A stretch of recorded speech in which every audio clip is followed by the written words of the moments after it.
Hello అండి, ఎలా ఉన్నారు? నేను మీ కుసుమ. మీతో ఒక మాట, ఛానల్ని సబ్స్క్రైబ్ చేయటం మర్చిపోకండి.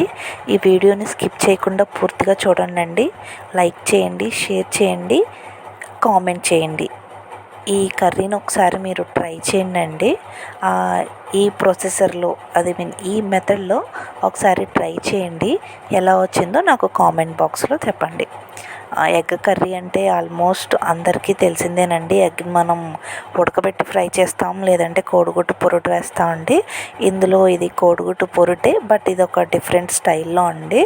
సో కంపల్సరీ ఇది ఒకసారి ట్రై చేయండి. ఈ కర్రీ ఏంటంటే, నేను ఆల్రెడీ పొరుటు కంటే మనం ఉల్లిపాయలు కట్ చేసేసుకుంటాం కాబట్టి స్టార్టింగ్ నుంచి ఎందుకు అందరికీ తెలిసిందే కాబట్టి వీడియోని స్కిప్ చేశానండి. సో మనకి సరిపడా ఆనియన్స్ తీసుకొని, అంటే మాది కొంచెం జాయింట్ ఫ్యామిలీ, నేను ఒక 1/2 కేజీకి పైనే ఆనియన్స్ తీసుకున్నానండి. వాటిని బాగా వాష్ చేసి చిన్న చిన్న పీసెస్గా కట్ చేసాను. కట్ చేసి సో ఒక మూకుడు పెట్టి ఆయిల్ వేసి తిరగమాత వేసి ఆ ఉల్లిపాయలు కూడా వేసాను. సో ఆ ఉల్లిపాయలు కూడా బాగా వేగాక ఆనియన్ వేయాలండి, అదే ఉప్పు వేయాలండి, ఆ ఉల్లిపాయలు బాగా వేగాక ఉప్పు, సరిపడా ఉప్పు ఇప్పుడే వేసేసుకుంటే బెటర్, లేదంటే కొంచెం ఇప్పుడు వేసుకొని లాస్ట్లో కారంతో పాటు కూడా వేసుకోవచ్చండి. సో నేనైతే మొత్తం ఇప్పుడే వేసేసాను. ఈ ఉల్లిపాయలు బాగా తిప్పాలండి, లేదంటే అడుగంటిపోతూ ఉంటుంది. ఆయిల్ కూడా ఎక్కువ అయితే వేయలేదండి, సరిపడా ఆయిలే వేసాను. సో ఉప్పు కూడా వేసేసాం కాబట్టి ఈ ఉల్లిపాయలు బాగా ఫ్రై అవుతాయండి. ఉప్పు వేయడం వల్ల కూడా కొంచెం వాటర్ ఫామ్ అవుతుంది. మళ్ళీ ఈ ఉల్లిపాయలు అడుగంటిపోకుండా తిప్పుకుంటూ ఉండాలండి. ఒకసారి ఈ ఎగ్ కర్రీ అంటే ఆల్మోస్ట్ ఎక్కువ మనం ఈవినింగ్ టైంలోనే చేసుకుంటామండి. సో మీరు ఎప్పుడు చేస్తారో అది కూడా నాకు కామెంట్ బాక్స్లో చెప్పండి. ఈ కర్రీని మనకి రైస్లోనూ బాగుంటుంది, చపాతీలోను, పుల్కాలోను, ఎందులో అయినా బాగుంటుందండి. మోస్ట్లీ ఈ కర్రీ వేడివేడిగా తింటే ఆ టేస్టే వేరు. సో మీరు ఆ టేస్ట్ ఎలా ఫీల్ అయ్యారో కూడా నాకు కామెంట్ బాక్స్లో చెప్పండి. ఇప్పుడు క్లైమేట్ అన్నది బాగా వర్షం పడుతుందండి, ఏదో తుఫాన్ కారణంగా. అందుకని చెప్పి మేము ఈ టైంలో ఇలా వేడివేడిగా తింటే బాగుంటుంది అని చెప్పి ఈ ఎగ్ కర్రీ చేసామండి. ఈ ఉల్లిపాయల్లో మనం ఉప్పు వేసాం కదా, ఆ ఉప్పు వల్ల కొంచెం వాటర్ ఫామ్ అవుతుంది కాబట్టి ఈ ఉల్లిపాయలు అడుగంటిపోకుండా ఉంటాయి. అందుకని చెప్పి నేను పద్దాక తిప్పట్లేదండి, లేదంటే ఆ కూర అడుగంటిపోతుందని చెప్పి తిప్పుతూనే ఉండాల్సి వచ్చింది. నేను అంతకుముందు బ్లాక్లోకి ఈ బ్లాక్లోకి ఒక కామన్ థింగ్ ఉందండి. అదేంటో మీరు కనుక అబ్జర్వ్ చేస్తే నాకు అది కామెంట్ బాక్స్లో చెప్పండి. సో నేను నెక్స్ట్ వీడియోలో ఆ కామన్ థింగ్ ఏంటో మీకు, ఆ కామన్గా ఉన్నదేంటో కామెంట్ చేస్తాను. ఈలోపు మీరు కనుక అది గమనించుంటే నాకు కామెంట్ బాక్స్లో అదేంటో చెప్పండి. సో మనకి ఉల్లిపాయలు కూడా బాగా వేగినాయండి. అందుకే నేను వాటన్నిటినీ కాస్త నా మూకిడికి సరిపడా 4 వైపులా పరిచాను.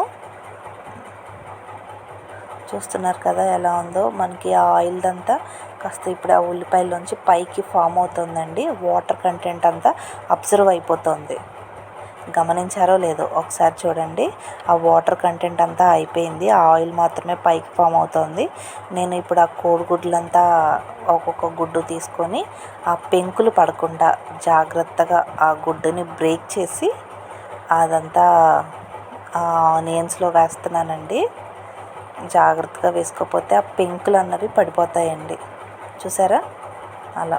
ఇప్పుడు కనుక మనం ఆ పెంకు తీసుకోకపోతే అది కర్రీలో కర్ర కర్ర అని తగులుతూనే ఉంటుంది.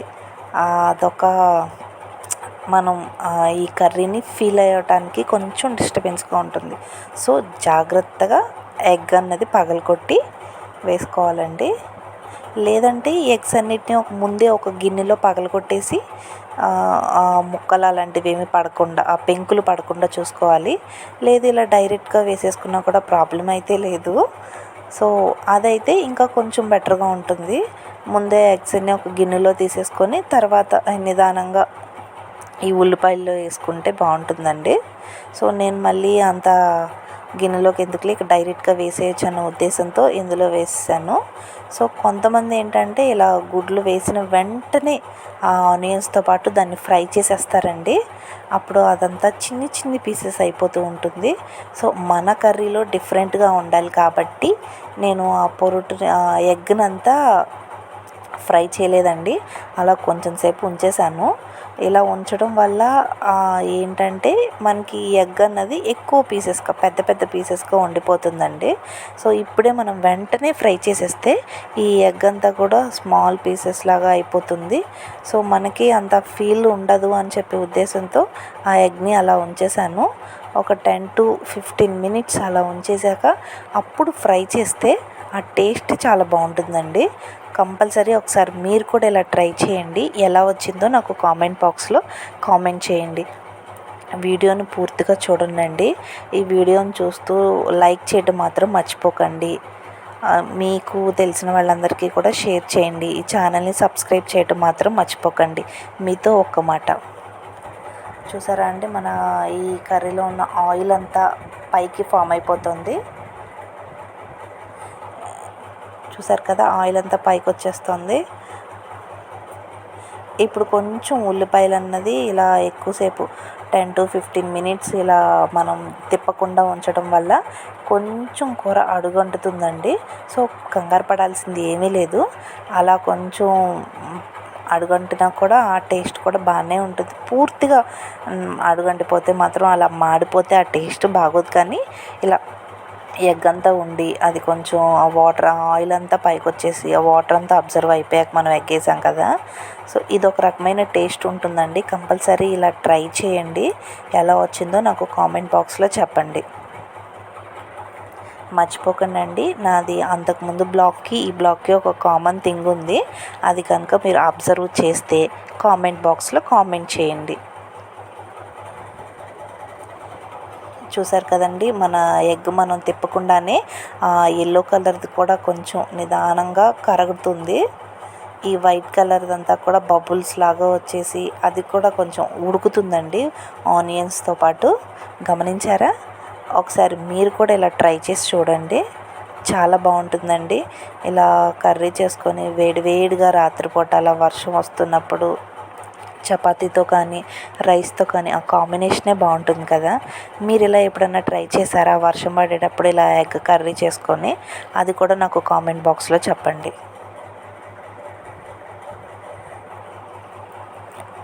మా చిన్నప్పుడు కూడా అండి ఎక్కువ ఎగ్ ఆమ్లెట్స్ కన్నా కూడా ఇలా పొరుటే ఎక్కువగా ఇష్టపడేవాళ్ళం.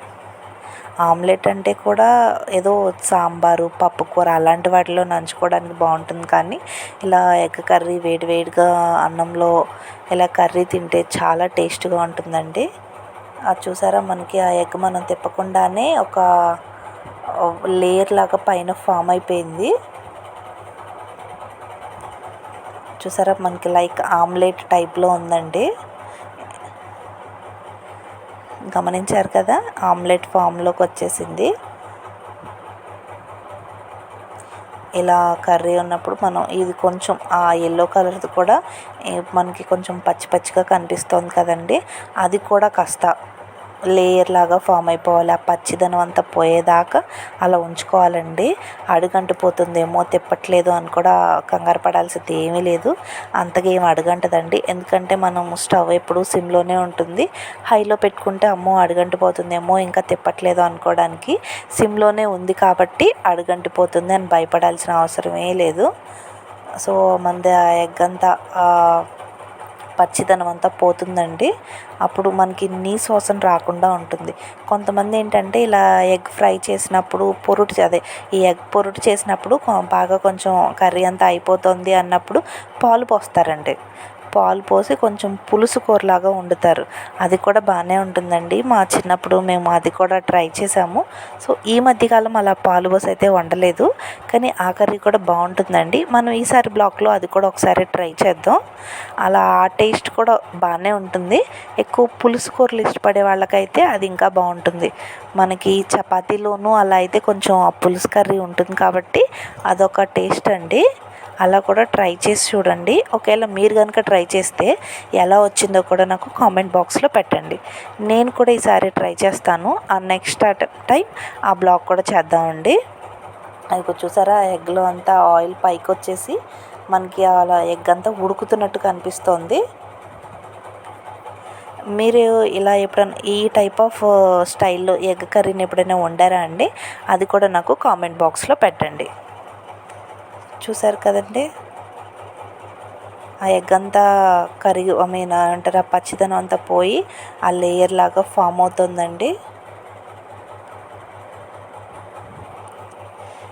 మీరు ఇలాంటి స్టైల్లో కనుక వండితే అది ఎలా వచ్చింది, మీ ఇంట్లో వాళ్ళు ఏమన్నారు, అది కూడా నాకు కామెంట్ బాక్స్లో చెప్పండి. ఈ వీడియో చూస్తున్నందుకు థ్యాంక్ యూ అండి. బట్ మీరు వ్యూస్ వస్తున్నాయి కానీ లైక్ చేయండి. లైక్ చేయడం వల్ల ఈ వీడియో అన్నది రికమెండ్ అవుతుందండి. సో నాకు ఇంకొంతమంది చూసే అవకాశం ఉంది కాబట్టి సో వీడియోని లైక్ చేయడం మాత్రం మర్చిపోకండి. ఛానల్ని సబ్స్క్రైబ్ చేయడం కూడా మర్చిపోకండి. మీతో ఒక్క మాట,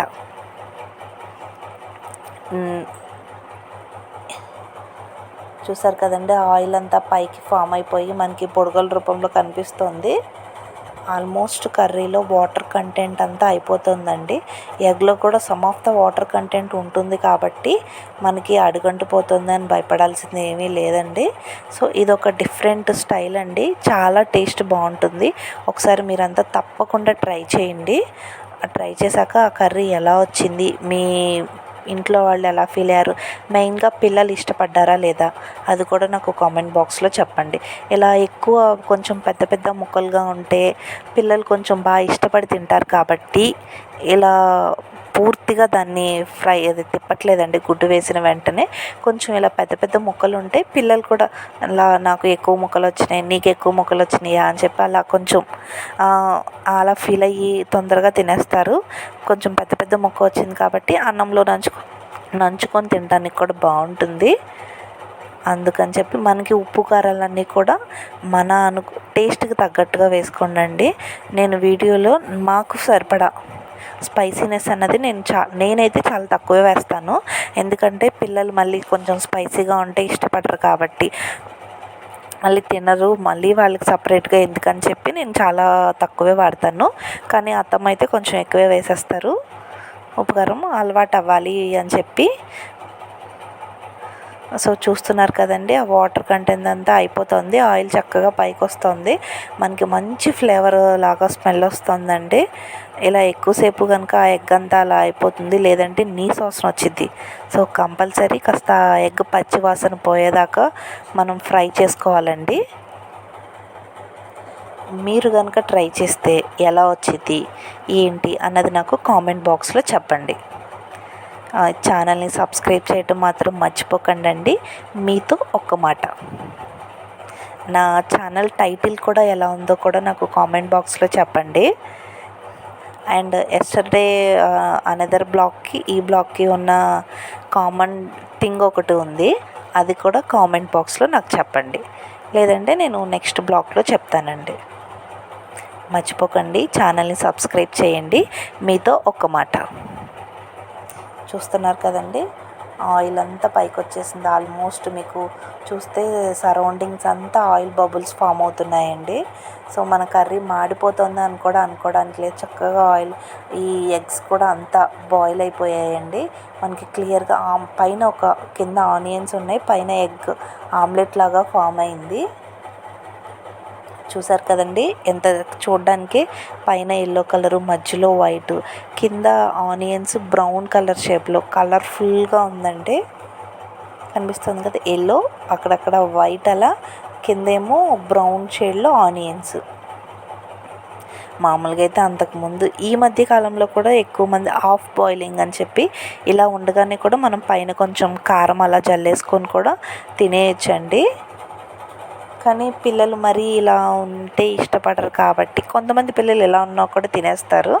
సో మా పిల్లలు ఇలా ఉంటే ఇష్టపడరండి.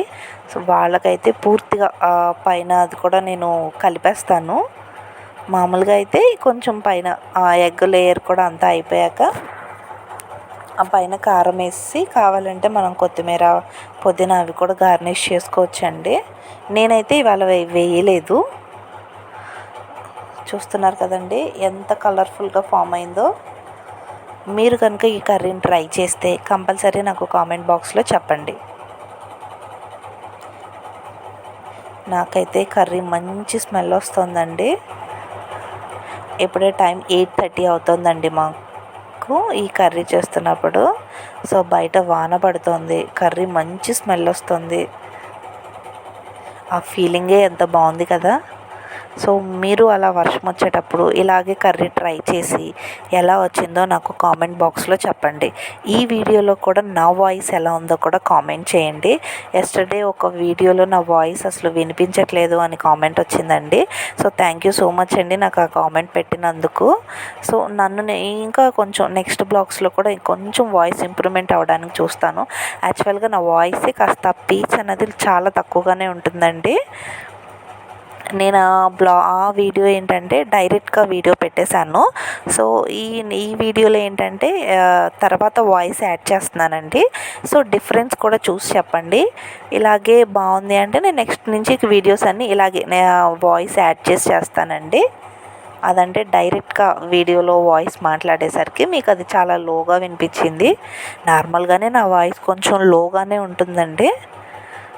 మా ఇంట్లో మ్యాక్సిమం నాదే లోగా ఉంటుంది. మా అక్కది కూడా కొంచెం పెద్ద గొంతేనండి.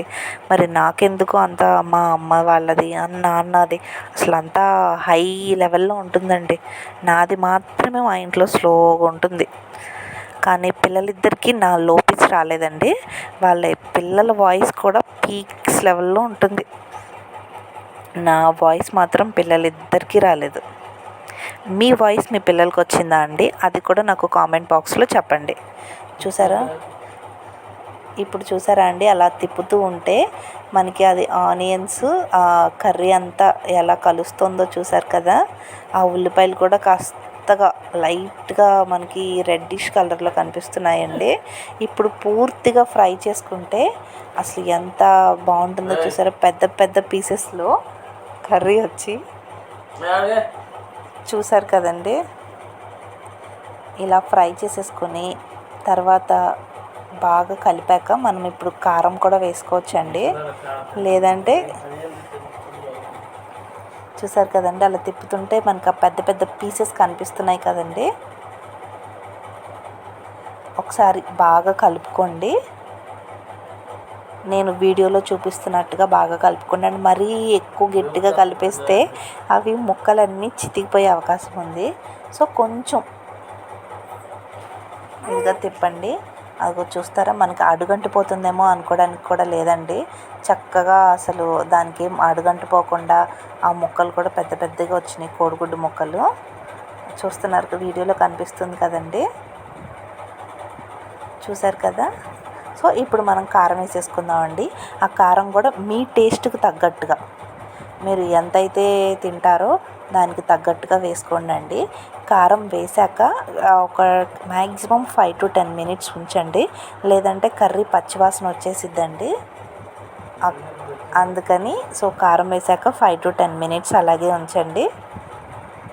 బాగా తిప్పాలండి కారం వేసాక. లేదంటే ఆ కారము ఇప్పుడు మనం పట్టించుకున్న హోమ్ మేడ్ అయితే పర్లేదండి. ఈ ప్యాకెట్ల కారం అవి అయితే బయట ఉంచేస్తే గట్లు అలా కట్టేస్తున్నాయి, అవి గాలి అవి తగిలి. సో వాటిని జాగ్రత్తగా బాక్సుల్లో టైట్ మూత దానిలో పెట్టుకొని కారము ఉప్పు వాటిల్లో స్టీల్ స్పూన్స్ వాడకూడదండి. సో ప్లాస్టిక్ స్పూన్సే వాడాలి. స్టీల్వి ఏంటంటే ఉప్పు తినేస్తూ ఉండిద్ది. అందుకే ఉప్పు దానిలో కంపల్సరీ ప్లాస్టిక్ స్పూన్సే వాడతామండి మనం. ఈ కారం కూడా మనకి తగ్గట్టుగా వేసుకొని చక్కగా బాగా కలుపుకొని 5 to 10 minutes ఉంచుకోవాలండి. అప్పుడు మన కర్రీ రెడీ అయిపోతుంది. ఈ కర్రీని ట్రై చేసి మీకు ఎలా వచ్చిందో నాకు కామెంట్ బాక్స్లో చెప్పండి. ఛానల్ని మాత్రం సబ్స్క్రైబ్ చేయడం మాత్రం మర్చిపోకండి. మీతో ఒక మాట, ఈ వీడియోని లైక్ చేయండి, షేర్ చేయండి, ఎలా వచ్చిందో కామెంట్ చేయండి. Thank you so much.